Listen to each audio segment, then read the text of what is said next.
எது இதுவோ உன் மௌனம் சொல்கின்ற எழுத்தில்லா ஓசைகள் என்னென்று நான் சொல்லுவேன்.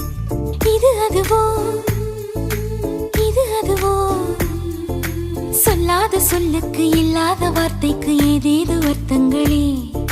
பெண் தோழன் நான், ஆண் தோழி நீ, நட்புக்குள் நம் காதல் வாழும்.